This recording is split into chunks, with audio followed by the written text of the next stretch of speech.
11th class का जो chapter है केमिकल बॉन्डिंग, उसका एक नया टॉपिक स्टार्ट करने जा रहे हैं और उस टॉपिक का नाम है टाइप्स ऑफ केमिकल बॉन्ड। तो बच्चों जो आज का जो टॉपिक हमारे पास है वो है types of chemical bond.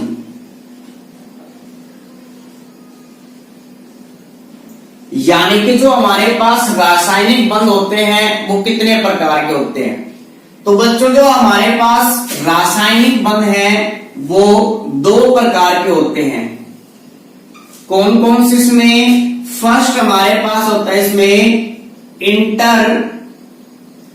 Inter atomic bond और सेकंड हमारे पास होता है बच्चों इसमें इंटर मॉलिक्यूल।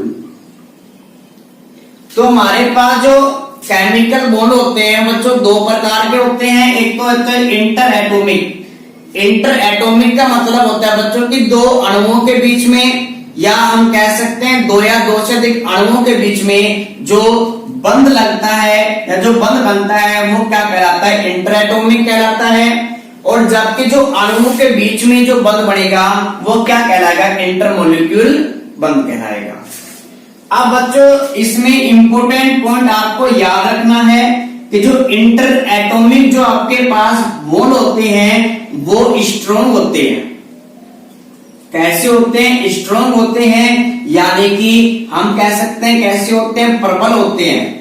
किसकी तुलना में प्रबल होते हैं? इंटरमोलिक्यूल की बॉन्ड की तुलना में। तो ये हमारे पास जो बॉन्ड होते हैं वो कैसे होते हैं? वीक होते हैं, या हम कह सकते हैं कैसे होते हैं? दुर्बल होते हैं। इसके बाद बच्चों हम बात करते हैं इनके टाइप्स की, इनके क्या क्या प्रकार हैं या कितने प्रकार इसमें। तो यहां से हमारे पास फर्स्ट है बच्चों इंटर एटॉमिक जो हमारे पास बॉन्ड है वो चार प्रकार के होते हैं। फर्स्ट हमारे पास है बच्चों इसमें आयनिक बॉन्ड, इसको हिंदी में भी इसी प्रकार लिखते हैं आयनिक बंध।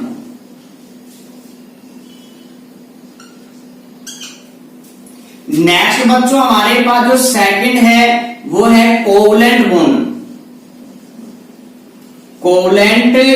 बॉन्ड, जिसको हिंदी में कहते हैं सहसंयोजक बंध।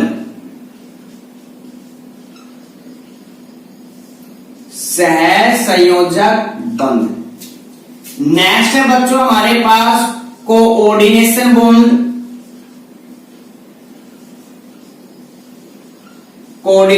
बॉन्ड, जिसको हिंदी में कहते हैं बच्चों उप सहसंयोजक बंध।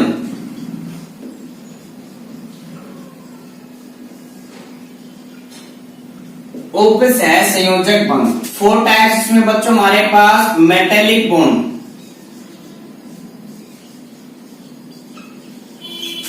या इसको हिंदी में कहते हैं धात्विक बंध।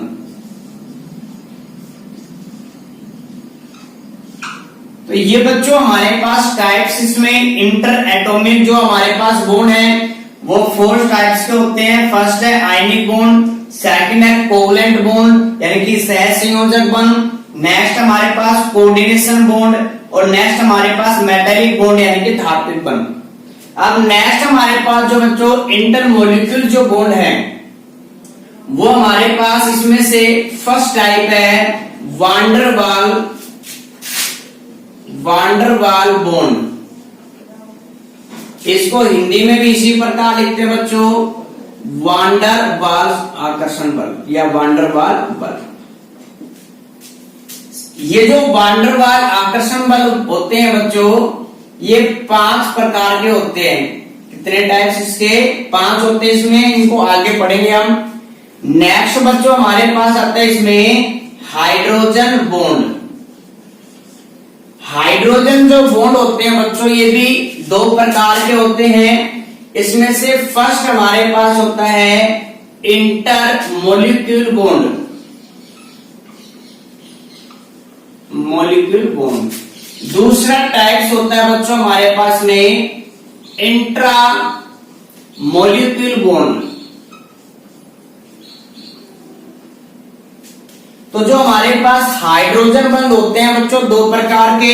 फर्स्ट हमारे पास इसमें इंटरमोलिक्यूल यानी कि एक ही अणु में जो बनने वाले हाइड्रोजन बंध हैं, और एक होता है इंट्रामोलिक्यूल यानी कि दो या दो से अधिक अणुओं के बीच में जो बंध बनेगा वो क्या कहलाएगा, इंट्रामोलिक्यूल हाइड्रोजन बंध कहलाएगा। बंध होते हैं किस प्रकार बनते हैं, तो सबसे पहले हमारे पास जो आयनिक बॉन्ड है वो बनता है इलेक्ट्रॉन के ट्रांसफर से बनता है। यानी कि आयनिक बंध के लिए जो हमारे पास एक एटम है वो इलेक्ट्रॉन दाता का काम करेगा और दूसरा एटम क्या करेगा, इलेक्ट्रॉन ग्राही का काम करेगा। तो यहाँ पे बच्चों आयनिक बॉन्ड में कंप्लीट इलेक्ट्रॉन का ट्रांसफर होता है। जबकि नेक्स्ट हमारे पास बच्चों कोवलेंट बॉन्ड यानी कि सहसंयोजक बॉन्ड। तो इस प्रकार के बंध में दो परमाणुओं के द्वारा इलेक्ट्रॉन का साझा किया जाएगा और बनने वाला बंध क्या कहलाएगा, सहसंयोजक बंध कहलाएगा। नेक्स्ट बच्चों हमारे पास कोऑर्डिनेशन बॉन्ड यानी कि उप सहसंयोजक बंध।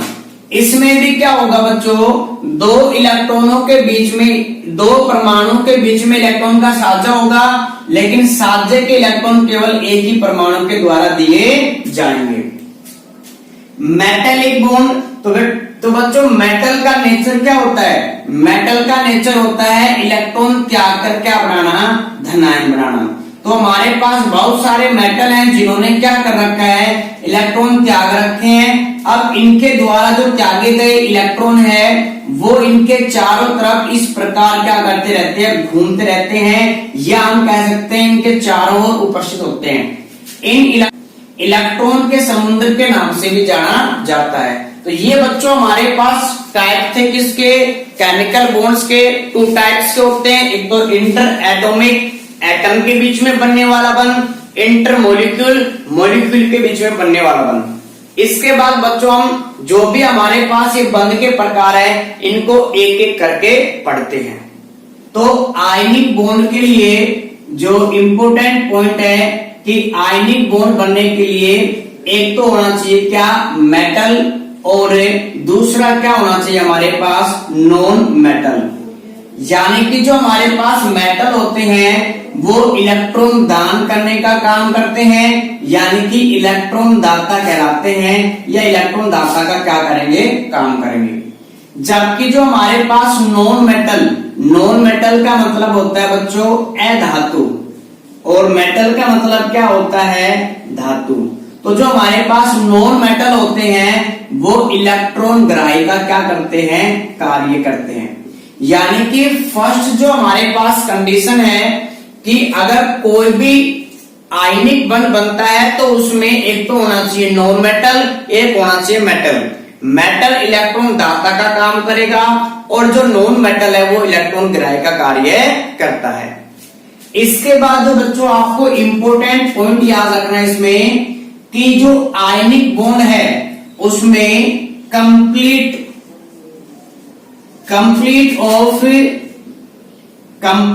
Transfer of electron.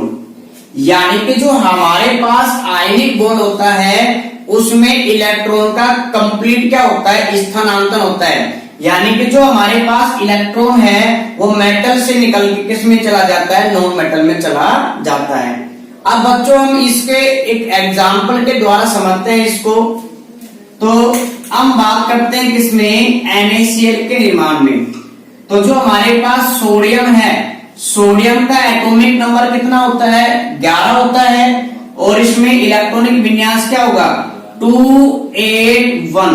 यानी कि सोडियम के बायतम कोश में कितने इलेक्ट्रॉन है, 1 इलेक्ट्रॉन है। तो सोडियम क्या करेगा, अपना अष्टक पूरा करने के लिए 1 इलेक्ट्रॉन का दान करेगा, और जब इलेक्ट्रॉन का दान करेगा तो इसके बायतम कोश में कितने बच गए, 8 इलेक्ट्रॉन्स। यानी कि सोडियम अपना अष्टक पूरा करने के लिए इलेक्ट्रॉन का क्या करेगा, दान करेगा, और किसका निर्माण करेगा, धनायन का निर्माण करेगा। इसी प्रकार जो हमारे पास क्लोरीन है उसका जो परमाणु क्रमांक होता है कितना होता है बच्चों, 17। पहले कोश में कितने इलेक्ट्रॉन, 2, दूसरे कोश में कितने इलेक्ट्रॉन, 8, और तीसरे कोश में कितने, 7। तो जो क्लोरीन है उसके बाह्यतम कोश में कितने इलेक्ट्रॉन है बच्चों? 7 इलेक्ट्रॉन है। तो ये क्या करेगा? सोडियम के द्वारा जो इलेक्ट्रॉन त्यागा गया है उसको ग्रहण करके क्या बनाएगा? क्लोराइड आयन बनाएगा। अब इसके बाह्यतम कोश में कुल कितने इलेक्ट्रॉन हो गए? 8। यानी कि सोडियम अपना अष्टक पूरा करने के लिए 1 इलेक्ट्रॉन को त्यागेगा, जबकि जो क्लोरीन है वो अपना अष्टक पूरा करने के लिए 1 इलेक्ट्रॉन को क्या करेगा? ग्रहण करेगा। जब सोडियम 1 इलेक्ट्रॉन को त्यागता है तो किसका निर्माण करेगा बच्चों? सोडियम धनायन का। जब एक जो क्लोरीन है वो इलेक्ट्रॉन को ग्रहण करता है तो वो किसका निर्माण करेगा? क्लोराइड आयन का। अब ये जो हमारे पास सोडियम और क्लोराइड आयन है इनका अष्टक तो पूरा है, लेकिन ये किस अवस्था में होते हैं? गैसीय अवस्था में होते हैं। और इन आयनों के बीच में एक आकर्षण बल कार्य करता है, और वो हमारे पास कौन सा होता है बच्चों? Electrostatic force. Electrostatic force of attraction. Force of attraction यानी कि इसको हिंदी में कहते हैं बच्चों स्थिर वैद्युत आकर्षण बल। आकर्षण बल यानी कि जो आपके पास जो धनायन और ऋणायन इनका अष्टक तो पूरा है, लेकिन इनके बीच में एक बल कार्य करता है। वो क्या होता है? स्थिर वैद्युत आकर्षण बल, जिसकी वजह से जो आपके पास धनायन है और ऋणायन है वो आपस में क्या करते हैं? जुड़ जाते हैं और किसका निर्माण करेंगे? NaCl का, सोडियम क्लोराइड का, जो किस अवस्था में होता है बच्चों? ठोस अवस्था में होता है। तो ये इस प्रकार हमारे पास कौन सा बंध बनता है? आयनिक बंध। और आयनिक बंध के लिए जो बच्चों इंपोर्टेंट बात है कि एक तो मेटल होना चाहिए और एक क्या होना चाहिए? Non metal. मेटल इलेक्ट्रॉन दाता का काम करेगा और नॉन मेटल क्या करेगा? इलेक्ट्रॉन ग्राही का कार्य करता है। तो जो हमारे पास NaCl के बीच में कौन सा बंध बन गया? आयनिक बंध। देखो बच्चों ये एक प्रकार का जैसे बंध एक्चुअल वास्तव में कोई बंध नहीं होता है, कोई वास्तव में इनके बीच में बंध नहीं होता है। कभी भी आपने NaCl को इस प्रकार लिखा है क्या? Na और Cl ये इस प्रकार बना है क्या बंध? इसमें नहीं। तो बच्चों NaCl में जो हमारे पास सोडियम आयन है और जो क्लोराइड आयन है इनके बीच में कोई बंध नहीं होता है। सिर्फ क्या होता है? इनके बीच में फोर्स ऑफ अट्रैक्शन होता है। कौन सा? इलेक्ट्रोस्टैटिक्स। इसीलिए इनके बीच में हम कभी भी बंध नहीं बनाते हैं। किनके बीच में? NaCl के बीच में बंध नहीं बनाते हैं। अब अगर बात करें इनकी दिशा की, तो जो हमारे पास आयनिक बॉन्ड है इसमें दिशात्मक का गुण नहीं पाया जाता। यानी कि कैसे होगा? हमारे पास जैसे एक हमारे पास धनायन है और उस धनायन के चारों तरफ किसी भी तरफ कोई भी ऋणायन जुड़ा हो सकता है, तो इसकी कोई डायरेक्शन नहीं है, क्योंकि जो धनायन है उसका जो हमारे पास पॉजिटिव चार्ज स्फेरिकल है, एक गोले की तरह चारों दिशाओं में कैसा है? बराबर है। तो बराबर है तो हमारे पास जो ऋणायन है वो किसी भी स्थान पे जुड़ा हुआ हो सकता है। तो ये जो हमारे पास आयनिक गुण है इसमें दिशात्मक गुण नहीं पाया जाता है। जो बच्चों नेक्स्ट हमारे पास टॉपिक है वो है इलेक्ट्रोवैलेंसी, या जिसको कहते हैं वैद्युत संयोजकता।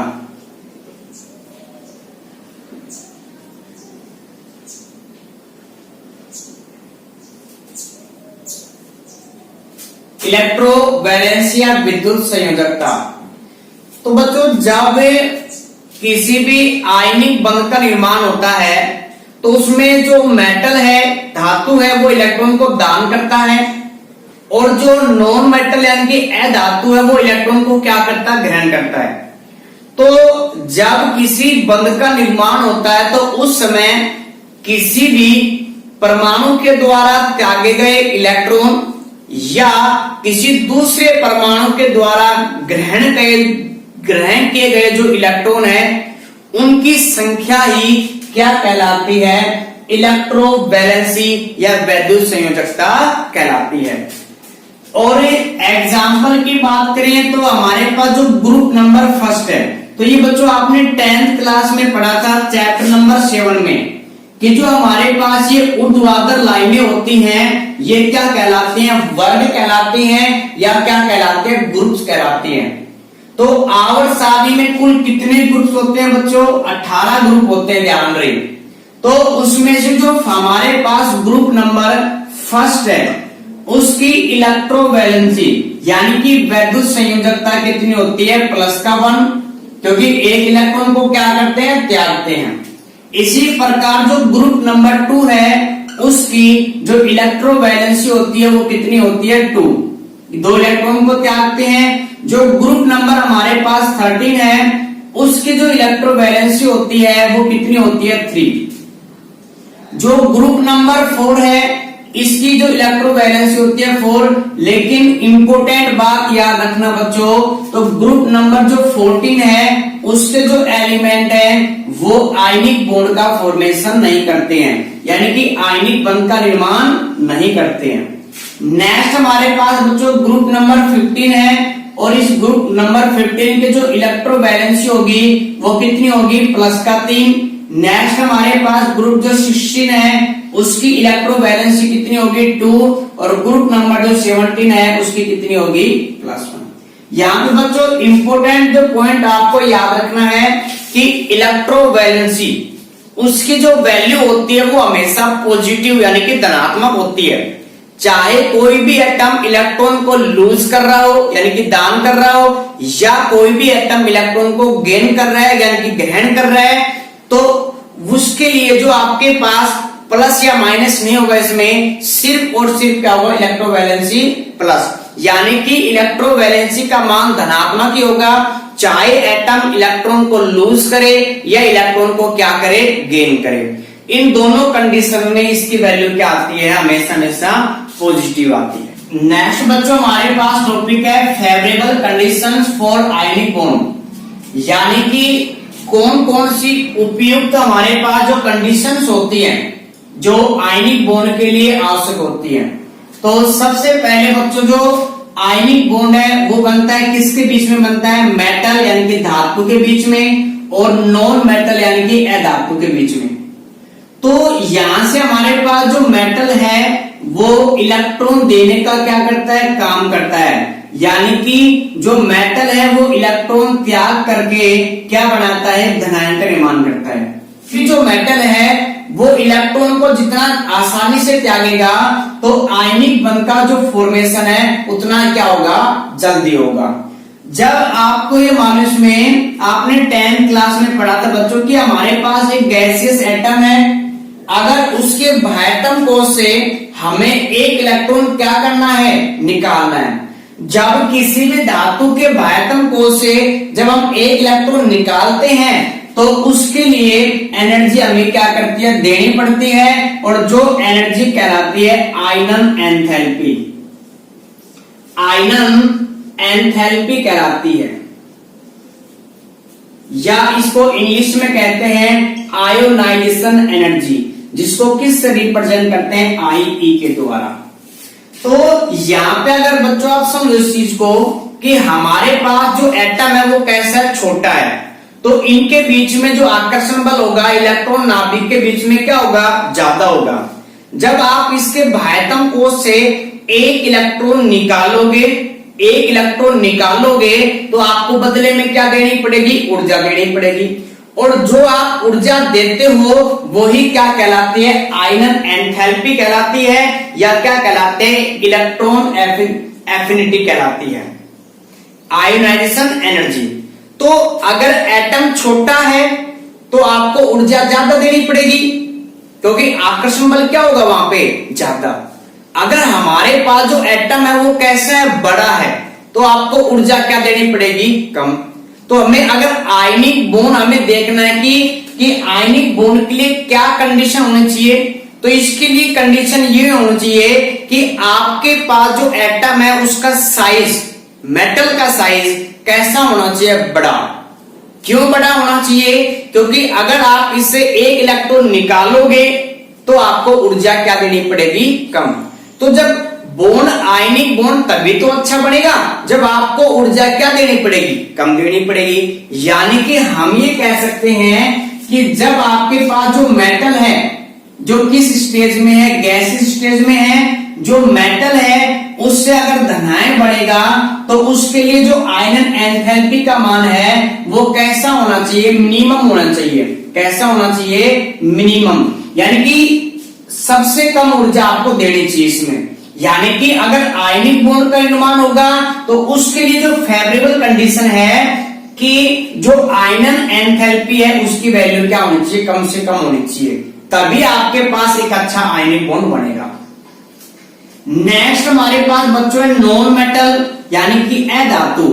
नॉन मेटल क्या करते हैं, इलेक्ट्रॉन को ग्रहण करते हैं और किसका निर्माण करते हैं, ऋण आयन का निर्माण करते हैं। ऋण आयन का क्या करते हैं, निर्माण। अब ये इलेक्ट्रॉन क्या कर रहा है, ग्रहण। तो ये भी आपने 10th क्लास में पढ़ा था चैप्टर नंबर 7 में कि अगर कोई भी परमाणु है जो किस स्टेज में है, गैसियस स्टेज में है, अगर उस गैसियस परमाणु को अगर हम एक इलेक्ट्रॉन देते हैं तो परमाणु के द्वारा बदले में हमें क्या दी जाती है, ऊर्जा दी जाती है, जिसको कहते हैं इलेक्ट्रॉन लब्धि एंथैल्पी या आयोन या इलेक्ट्रॉन एफिनिटी कहते हैं। तो जहां पे अगर हम आपके पास परमाणु है, यानी कि जो आपके पास अधातु है जिसका आकार बड़ा होगा, तो आपको ऊर्जा क्या मिलेगी, कम मिलेगी, क्योंकि जो आप इसको इलेक्ट्रॉन दे रहे हो तो परमाणु और इलेक्ट्रॉन के बीच में जो अट्रैक्शन है वो कैसा होगा, कम, तो आपको बदले में ऊर्जा भी कैसी मिलेगी, कम। लेकिन अगर आपके पास जो अधातु उसका आकार छोटा है तो अगर आप इसको इलेक्ट्रॉन दोगे तो इसमें आकर्षण बल अधिक होगा, इलेक्ट्रॉन को जल्दी से क्या करेगा, ग्रहण करेगा और बदले में आपको क्या देगा, ज्यादा से ज्यादा ऊर्जा देगा। यानी कि जो आपके पास नॉन मेटल है, यानी कि अधातु है, अगर वो इलेक्ट्रॉन को ग्रहण कर रहा है और ऋण आयन का अगर वो निर्माण कर रहा है, तो उस समय जो मिलने वाली जो ऊर्जा है वो क्या कहलाती है, इलेक्ट्रॉन लब्धि एंथैल्पी कहलाती है, या इसको इंग्लिश में कहते हैं इलेक्ट्रॉन एफिनिटी, जिसको रिप्रेजेंट करते हैं किसके द्वारा, EA के द्वारा। अब जो आपके पास जो ऊर्जा मिल रही है, बाहर निकल रही है, तो उसका मान क्या होना चाहिए, अधिक होना चाहिए। यानी कि हम ये कह सकते हैं कि जो आयनिक बॉन्ड है उसके लिए फेवरेबल कंडीशन में जो इलेक्ट्रॉन लब्धि एंथैल्पी यानी कि हमारे पास इलेक्ट्रॉन एफिनिटी है उसकी वैल्यू क्या होनी चाहिए, मैक्सिमम होनी चाहिए, मैक्सिमम होनी चाहिए। और जो हमारे पास आयनन एंथैल्पी है उसकी वैल्यू क्या होनी चाहिए, मिनिमम होनी चाहिए। तो यहां से हमारे पास मेटल ने क्या किया, इसमें एक इलेक्ट्रॉन को लूज किया तो क्या बना है, इसमें धनायन बना है इसमें, ठीक है। नेक्स्ट हमारे पास ये किस स्टेज में होता है बच्चों, गैसियस स्टेज में। तो आपने डेफिनेशन सुनी होगी कि किसी परमाणु के, किसी गैसियस परमाणु के बाह्यतम कोर से एक इलेक्ट्रॉन निकालने के लिए जो ऊर्जा हमें देनी पड़ती है वो क्या कहलाती है, आयनन एंथैल्पी। तो ये परमाणु है वो कैसे, गैसियस अवस्था में है। तो यहां से हमारे पास मेटल का आयन है गैसियस अवस्था में, इसी प्रकार हमारे पास नॉन मेटल आयन है जो भी किस अवस्था में है, गैसियस अवस्था में। अब ये दोनों मिलकर किसका निर्माण करते हैं, आयनिक बॉन्ड का क्या करते हैं, निर्माण करते हैं। तो हमारे पास मेटल और नॉन मेटल आपस में मिलते हैं और आयनिक बॉन्ड का निर्माण करेंगे, और ये जो हमारे पास यौगिक बनेगा वो किस अवस्था में बनेगा, हमारे पास ठोस अवस्था में। जैसे एग्जाम्पल है Na+ सोडियम धनायन, Cl- दोनों किस अवस्था में है, गैसियस अवस्था में है। अब ये दोनों आपस में मिलेंगे तो किसका निर्माण करेंगे, NaCl का, और जो किस अवस्था में होगा, सॉलिड अवस्था में। अब जो बच्चों आपके पास जो धनायन और ऋणायन जो किस अवस्था में होते हैं, गैसियस अवस्था में होते हैं, उनकी एनर्जी हाई होती है। तो जब एनर्जी इनकी हाई है तो क्या होंगे, ये कमिस्टेबल होंगे। तो जो सोडियम धनायन और ऋणायन है ये अपनी स्टेबिलिटी को बढ़ाने के लिए क्या करते हैं, ये दोनों संयोग करते हैं और किसका निर्माण करते हैं? NaCl सॉलिड का निर्माण करते हैं। जब आपके पास सोडियम धनायन जो गैसीय अवस्था में है, क्लोराइड एनायन जो गैसीय अवस्था में है, दोनों मिलके जब किसी सॉलिड का निर्माण करते हैं तो उनके द्वारा एनर्जी क्या की जाती है बच्चों? त्यागी जाती है, रिलीज की जाती है। और जो एनर्जी इन धनायन, गैसेस धनायन और गैसेस एनायन के द्वारा त्यागी जाती है वो कहलाती है बच्चों लैटिस एनर्जी। लैटिस एनर्जी या जिसको कहते हैं जालक ऊर्जा। जालक ऊर्जा। तो बच्चों जो हमारे पास धनायन है, एक हमारे पास गैसेस धनायन है, एक हमारे पास गैसेस ऋणायन है। जब एक गैसेस धनायन और एक गैसेस ऋणायन आपस में मिलकर जब एक मोल यौगिक का निर्माण करते हैं तो उस समय उनके द्वारा जो त्यागी गई एनर्जी है वो क्या कहलाती है? लैटिस एनर्जी कहलाती है या क्या कहलाती है? जालक ऊर्जा कहलाती है। तो ये बच्चों हमारे पास टाइप है। इसमें हमने पढ़ा फेवरेबल कंडीशंस किसके लिए बच्चों? आयनिक बॉन्ड्स के लिए। नेक्स्ट जो हमारे पास लेक्चर आएगा उसमें हम बात करेंगे किसके बारे में? लैटिस एनर्जी के बारे में। जो कोई भी आपके पास यौगिक बन रहा है उसके लिए लैटिस एनर्जी निकालना सिखाएंगे आपको। और नेक्स्ट जो हमारे पास लेक्चर होगा उसी में हम आपको बताएंगे आयनिक बॉन्ड के कैरेक्टर क्या होते हैं, वो सभी आपको नेक्स्ट लेक्चर में बताएंगे।